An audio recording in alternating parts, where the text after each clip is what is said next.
All right, so we really need to talk about workflows in this one because a lot of you guys that are getting into 3D modeling, you keep hearing these terms like subdivision workflow or Boolean in-gun workflow, and it's kind of messing you up in a way because in reality, Booleans are just a tool and a technique, right, to do things, but so is subdivision. And so when you hear these terms tossed around, you think that's like the one way you're going to work on a 3D model, when in reality, you should be using all kinds of tools and techniques, not just one, right? And so we're going to play around a little bit in Substance 3D Modeler, but also Blender. And we're going to go to this matte ball that I showed in the last video. And we're going to talk about how this thing was put together real quick and talk about these workflow terms and all kinds of other fun stuff. Also, I'm going to be showing you some really cool quad remesher stuff in this one too, just for the heck of it. But we'll get into that here in a second, all right? So this quad sphere was started with some basic modeling going on like this. Now, I've talked about this type of modeling before on the channel where I am taking I'm creating a block out more or less that's semi-non-destructive. So like it's a quad sphere that's subdividable, right? And I can hit Control 1 through 5 and subdivide it. Great. But it's also using Booleans. So if I hit Q and E with hard hops, I can scroll through my Booleans. I'm using some destructive mesh modeling. So that's this shape here, right? I modeled it out first. It's a little trapezoid thing. But then on top of that, we have these little edges back here. And these edges are weighted bevels, basically. So now, not only do we have a subdivision mesh, we have a Boolean, and now we have these weighted bevels, but we don't refer to all this as like the weighted bevel workflow. That's ridiculous. We would never do that. We're using all kinds of different techniques to make things happen. And anytime you watch a professional 3D modeler working, a lot of times they're going to do all kinds of different techniques, right? And they're just going to fly through them a lot of the times, and you're going to have no idea what they're doing in those time-lapse videos because you hardly ever see anybody really showing this off in full-length, full format tutorials on YouTube anyways. But the main thing is that like this little cylinder here in the middle, not only is this a Boolean union, it's a creased cylinder that has non-destructive bevels on it. So it's all kinds of stuff. But and once again, I can increase and decrease resolution, right? Very simple of an idea. And the base here would be the same thing. All I have to do is sharpen with hard ops. That will let me subdivide this base cylinder, which was modeled, right? And when I subdivide this, it's going to come in and it's distorted because it's out of order. So I need to understand how modifiers work and modifier stacks so I can do these kinds of things, right? And now I can just up-res and down-res that as well very quickly and very fast. And so I'll do something like this because I want to be able to change resolution. So I can create a high poly and a low poly very fast. Now, this is a very similar technique that guys use where they do kind of their base shape modeling, right? Their base form modeling. And then they take off with it to ZBrush, right? And they'll do a high poly sculpt in ZBrush where they remesh it and do all kinds of fun stuff. Now, a lot of steps in that that take place over there in ZBrush. We're going to do something kind of similar here in Blender, but the main thing is that they'll work out their high poly and then they might retopo it and create a low poly and bake high to low, right? So in my case here for this matte ball, I duplicated it, collapsed it down, and I ended up creating a high poly and a low poly. So let's do the low poly first, all right? Now the low poly, I didn't do much to it. It's actually not entirely proper geo. I didn't optimize it really. I just kind of threw it together and UV mapped it. But you can see being able to up-res and down-res the geometry very fast, this works out fairly well, okay? Now, the high poly, on the other hand, the workflow for this was a little bit different. So not only did we start with a semi-non-destructive blockout, right? Now we're moving on to making a high poly, so there's more parts of this workflow to do this mesh anyways.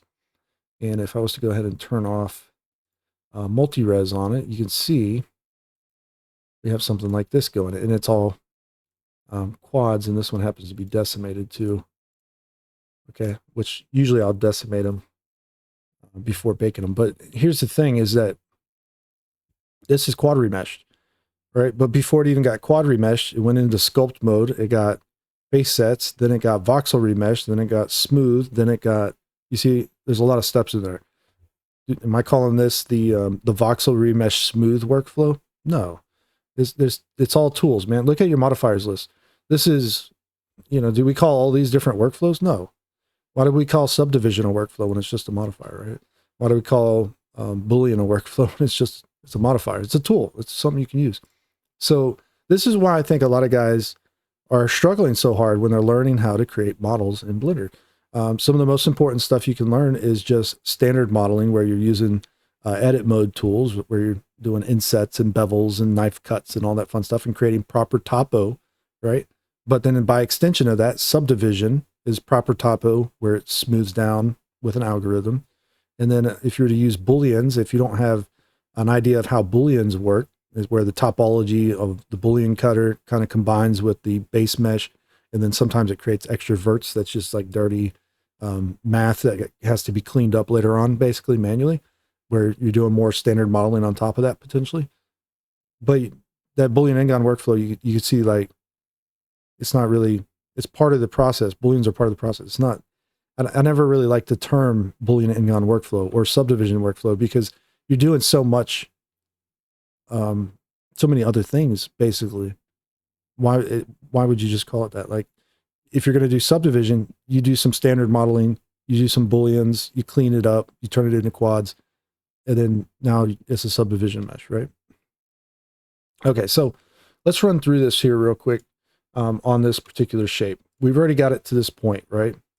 And let me just increase. Actually, we'll leave those ones kind of low res. Let's just run it through it on this one real quick. So it's all semi-non-destructively modeled. I can duplicate it, shift it, convert it to a mesh. We got a new mesh. Move it to a new collection. Let's just call it 2 for now. And we'll hide everything else. Oop, not that one. All right.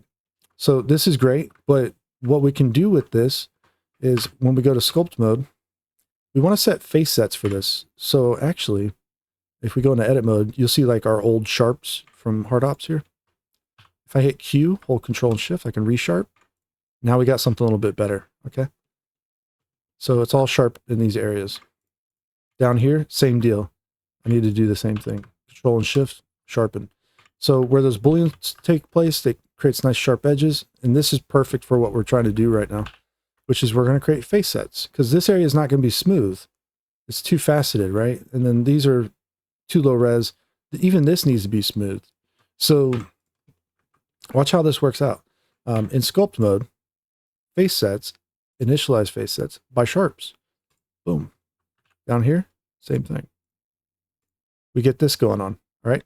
Now we need to voxel remesh it. And that's going to be kind of easy real quick. Watch. R. Set the resolution pretty high. Control R. Alt Q. R. Control R. Okay. Remeshed. Voxels, right? Now we need to smooth it. Okay. So mesh filter, smooth. We're going to auto mask face sets, which is what we created, and then face set boundaries, so the little edges. So all of this is faceted in here a little bit. We can click and drag to the right, smooth it out. Okay. If you need to do a lot more, basically, because you have a low quality or low density mesh anyways, when you remeshed it, you can repeat, you can type in numbers there. They can go pretty high sometimes, but just be warned, you will lose volume usually. And sometimes the shapes change form a little bit if you don't have enough density. So that's why having the non-destructive mesh is super useful, right? Anyways, we go through this. We can just quickly smooth these out. You see that one went pretty good. This is why this one, like right here, if I smooth it, drag it to the right, if I just keep dragging to the right, it's really just not going to get better. We want to type in a number here, maybe even more than 5. You might go up to like, who knows how much. In our case, you see like that's a bug, I think, in Blender, that it starts doing that. But we can definitely go up higher and higher if needed. If you want to do like 25, 55 or something like that, as long as we can get it back to a smooth state, we're good. Okay. If it doesn't ever smooth out and you start losing the form, then you need to think about remodeling the base shape there. But you can see as we go through, that's that, right? Same process down here, you know, remesh it as needed, smooth it out as needed. Okay. We'll just do those ones real quick so we can move on. And once I've done all that, I'm going to turn this off. Now we're going to quad remesh it. Okay. And this is just something I haven't shown on the channel yet. I was going to save it for a course or something later, but it's too good not to put out there. So what we're going to do is shift. No, we're just going to click and drag to the right a little bit and smooth all of it. So it's going to create softer edges a little bit, but it needs that because quad remesher will freak out on these little edges if they're not smoothed out enough. It doesn't take much, but it needs to happen. All right. Alt Q to this one and remesh, or excuse me, smooth it. Okay. Just enough that it'll start to work out. We should be good on that. Okay. Also in edit mode, unmark. If you have marks still, it's bad. Okay. So unmark it. Just select everything with A, Q, unmark. Same down here, right? So this is going to be very similar to the ZBrush workflow, right? Part of the ZBrush, like part of the way guys would work in ZBrush if they were using it in their workflow. Okay, that's a better way of putting it, right? So very similar, but you know, if you're going to use only Blender, this might be very, very useful to you anyways. Because we've got this going now, all we do is bring out quad remesher. I'm going to use the regular type of remeshing symmetry if we need it. So in our case, Y. Adapt to quad count I turn off sometimes, and but the quad count itself, let's just set it to 50K for now. You might have to fiddle with that number going up and down, and what you end up using is going to be up dependent upon your object for the most part. But you see right now we're good. We have it selected. Just remesh it real quick, and we're going to fly through this, right? And so it does become a little bit softer, and it's not going to have perfect topology usually, but it can get it pretty good. But in this case, like we don't have little holding edges. We don't have perfect edge flows. We don't have perfect loops everywhere, potentially, right? It could even be worse than this sometimes. But it's okay because all we're going to do is go into sculpt mode. I'm going to hit control. Usually you start with control 1 and then hit control 2 or control 3 or whatever to add a multi-resolution modifier. You can sculpt on multi-resolutions at higher density than what you currently have, right? So this is where you can start doing some high poly sculpting for the most part, right? And hard surface sculpting for that matter as well. But the main idea is that like now that we have this kind of set up and going in this manner, we can now start to add additional details. And that's what we were looking at with my original model there. And it was not done in any other software, just Blender, okay? So you can create things like the polyline mask, and you can do that number. And then you can take this mask and you can press A and you can smooth it. And then if you press A and increase contrast and crank that contrast up there, turn that auto iteration stuff off, you'll see that when you smooth it and then crank the contrast, it starts to round out these corners. But you notice we're getting like jagged stuff going on. Not really a good thing. So let's go back a second. And what we're going to do is we're going to subdivide it one more time. So it becomes a 3. Okay, sometimes you need higher density. Unfortunately, one of the big Achilles heels of Blender and hard surface sculpting and sculpting in general is that it gets to be kind of non-performant, like it becomes a little bit rough to use at higher resolutions. And sometimes you need those high resolutions in order to make the things you want to create. But generally speaking, if you're okay with it being a little bit sluggish and a little bit laggy, you'll be all right, okay? And it's like that because of the way the tools are programmed or whatever. They actually did some updates on this on Blender 4.3, and a lot of the tools became more performant and a lot better in a lot of ways. Some of them are still very slow. Like Smooth Mask can be very slow sometimes if you have a really dense mesh. But whereas like Sharpen, for example, is extremely fast usually. And so we don't want to fully sharpen things either. And this is going to apply to your alphas if you choose to use like hard surface alphas and whatnot. And for whatever reason, that's still very sharp. Let's, okay, I guess. Let's try this again, all right? Let's do Smooth Mask. There's also a little bug with this that it hiccups on. Oh, okay. Let's see. Yeah, use increased contrast, not sharpen mask. All right.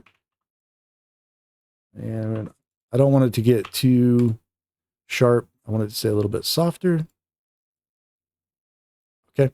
And once we have it, we can just press A, invert, mesh filter, inflate maybe. We can do things like that. We can also use the scale, move, and rotate tools as well now. So like if we want to scale to the center here, like we could do something like that, right? But there's all kinds of different like little areas you can utilize it, like shift right click. Like if we want to scale everything to the back here, like maybe we do something like that. I don't know. You see what's going on? But you can also rotate things if that's something that interests you, right? In this case, it doesn't work out well, but and you can move them as well, right? So let's keep that in mind. Mesh filter here, inflate is what I did for my little project there, and pushed them out, right? If it's not high enough resolution, or it's not soft enough on these edges, or you didn't get a good mask selection, it ends up kind of jagged like that. That happens, all right? So you want to increase resolution usually, or increase the smoothing factor, or tweak it basically. Just find ways to work it, and keep going on your model anyways. You can use all the sculpting tools, all the masking tools, face sets. You can go crazy with this, use cloth filters even when sculpting.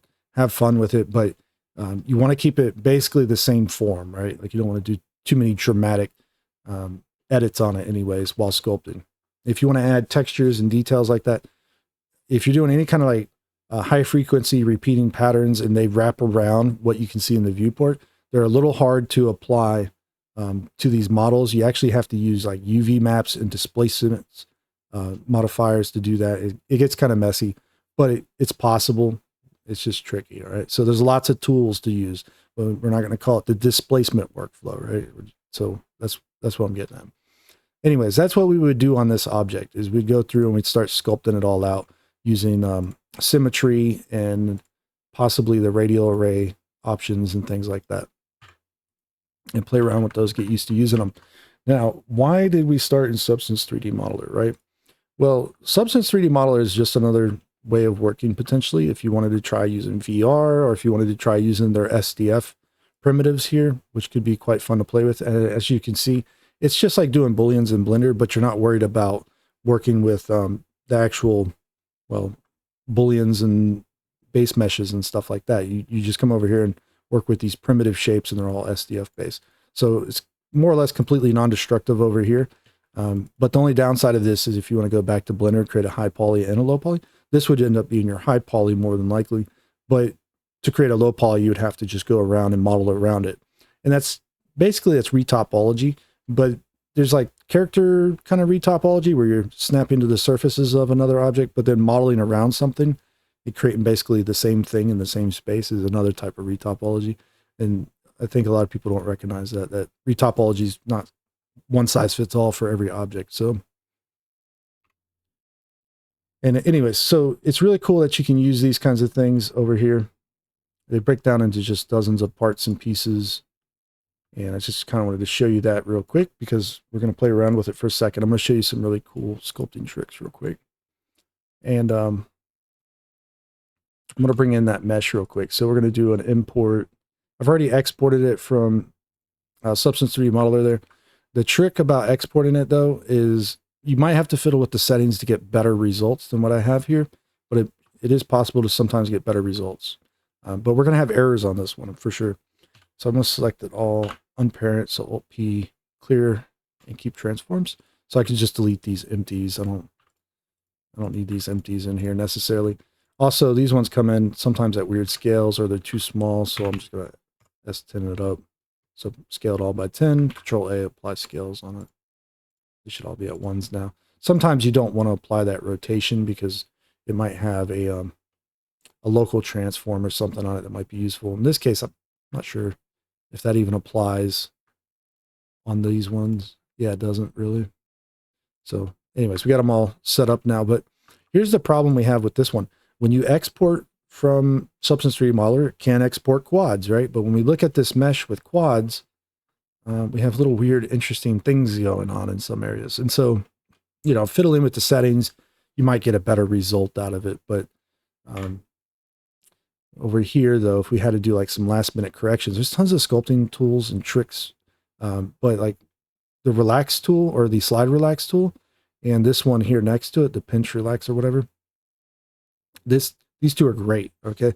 So first, this one, you can like move topo around, which is really great, but it tries to preserve the shape or the volume of the object. So if we want to try to work something like that out, we can do things like this, right? We can also hold shift and let it kind of automatically relax it as well, if we wanted to. So that's really fun. If we try that over here, it falls apart, right? If we try to slide it back and forth, it still doesn't do very good. It becomes lumpy. So we can use other tools like elastic deform or just a grab tool or elastic grab tool. And we can grab the area there, get it about right. We can try to pull this thing back into shape real quick. in the right area here. Maybe smooth that down a little right there. So you hold shift and smooth. If we can create the volume here again, guess what this tool does? It tries to preserve it still. So you can go back and you can kind of slide that back and forth again. And it might not be perfect, all right? You might have to go back and deform it again. Or use like scrapers or whatever you got to do to kind of get this back into shape the way you need it. But for the most part, you can work it out in kind of interesting, weird ways like that. Now, it's not perfect topo. It's still going to have a pinching point. We have like this little point here is an E-pole. The one above it right there, the three vertices the three edges coming out of a single vertex is an N-pole. If it's 5 or more, it's an E-pole. And so you can see that's usually what causes your pinching and stretching on your models. And if you're trying to sculpt, they usually cause issues, especially on hard surface edges and things like that, right? But it's still rather interesting that we can even do this. So we can actually kind of correct some of the worst issues here if we needed to. Go through it and just check to make sure, we're working those kinds of areas out potentially. And we can smooth it and do other things that make it look nicer or whatever the case, right? That's cool, right? Like, who knew you could do that? No, I've never seen anybody talk about that on YouTube at all. But anyways, you can. And then the best part about this is we can like subdivide it one time maybe, and that just smooths everything a little bit more. And this is great because now we can quad remesh it. In this case, symmetry across X. We'll use that, turn that off. Let's just crank the value up here. We'll do 50,000 and remesh it. So one of the crazy things about quad remesher is that it really remeshes on high density mesh best, but it really likes remeshing quad meshes a lot of times. It's the bizarrest thing, I think. So, we fix some of that up a little bit, and hopefully it doesn't transfer over when it quad remeshes. That's the main idea anyways. So even these models from Substance 3D Modeler, like everybody watches those videos and they're like, oh, these things are so crazy. Like they're voxels and they're messy a little bit sometimes. In reality, when you export them, if you do a little bit of cleanup on it real quick, you're right where you would have been in Blender with the high poly. All you have to do is that low poly around it now and cut it up to match basically, right? And that's easy to do. The low polys are easy to do. So, this is why you see a lot of people that end up doing, they do like 3D coat models with voxels, or they'll go to ZBrush and they do their models over there. And they start with the high poly sculpts basically and work them out. And then they do the retopo for the low poly. It's easy. The low poly is the easy part. Doing the high poly with like Subdivision, VFX quality is the hard part. When you're creating game models, you're looking for speed, right? So that's what I'm trying to point out in this video. Workflow is important, right? Using the right workflow for the right things is important. If you're doing VFX quality assets, obviously you would want to take your time and do the right topo for them, right?